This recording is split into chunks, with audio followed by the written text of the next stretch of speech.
This might be triggering for some people to hear, and it's a probably controversial subject, but it's one we need to have. I want to talk about ADHD, and in particular, the huge number of people who are being diagnosed with this condition. And I'm going to call this a condition, because in my opinion, in my humble opinion, as somebody who trained in psychology and learnt the system of diagnostics and decided that something wasn't right about it. It's just a label that's been given to a group of characteristics that have been observed, like a lot of psychiatric diagnoses are. They were invented by the psychiatric profession, which has its basis in drugs and administering drugs in order to change behaviour. It's not a long-term fix. If it was a long-term fix, then why do we have more and more people with anxiety and depression than we've ever had before? More and more prescriptions are going out the door, and more people have the problem. So clearly the drugs don't work. When it comes back to ADHD, it's masking the real cause of the disturbance the person is experiencing. There's a beautiful book here that explains this really, really well that I have read, Stolen Focus. This is by Johann Hari. There's a chapter in there that talks about ADHD and the fact that when observed in nature, similar traits can be seen in animals. And what those animals have in common is that they've been taken out of their natural environment and forced into a constraint, something that's not natural to them. Such as polar bears. There's been studies done on polar bears, and they found when they put them on Ritalin, the behaviour changed. But it was captivity that was causing the behaviour. In the case of humans, there's a lot of different causes. We're not all the same. When we label somebody as having a disorder, we see that as outside of ourselves. We become victims to it. We surrender to it. It means there's no chance we can ever change. And I'm here to tell you, hand on heart, that is simply not true.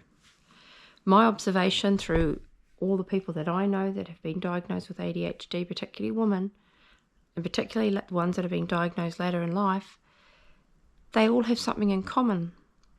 And what they have in common is they've had abuse and trauma in their background. I don't think that's a coincidence. As that book explains, a lot of what appears to be ADHD and marked as a disorder is a natural reaction to stress and distress and trauma. And we react in a way that protects ourselves. We've got different ways of coping with things that happen to us.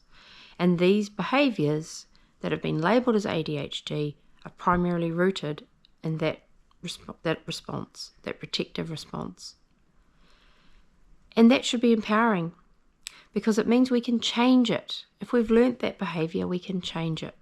We don't have to be stuck on drugs for the rest of our lives. We don't have to surrender to a diagnosis. There's so many other ways we could deal with this. And I know from a male point of view, thinking about people in my life that are being diagnosed, or should I say would have been diagnosed with this condition, had somebody had the chance to do that. A lot of what is labelled as ADHD is neurodivergence, and it's the gift of things like dyslexia, which is a completely different way of seeing the world. The brain works a lot faster than other people, and the school system is not geared up for neurodivergent children. So it's damn easier, I'm sorry to say, for them to put children on drugs than to change the system. And that's just plain wrong. And I'm sorry if this offends you if you've got ADHD and you feel that the label has helped you.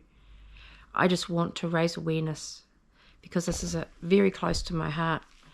And I work in a healthcare environment where I see people every day, and they'll say they've got ADHD, and then it will come out, oh, by the way, I'm a victim of abuse, I'm a victim of trauma.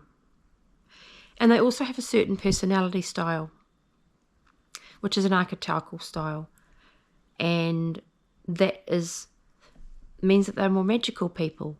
They're people that think outside the box. They don't like constraints. They prefer freedom. They don't fit in the mainstream system. That is the reality. I just, hand on heart, want to share this message with anybody who this resonates with. If you don't agree with me, please say so. I don't mind. But if you do agree with me, let's do something about this. Let's start asking for change. Let's stop labelling people. Let's stop making people victims and disempowering them from their own life, because it's completely wrong. That's just my 2 cents worth. But don't take my word for it. Read that book. It's an amazing book.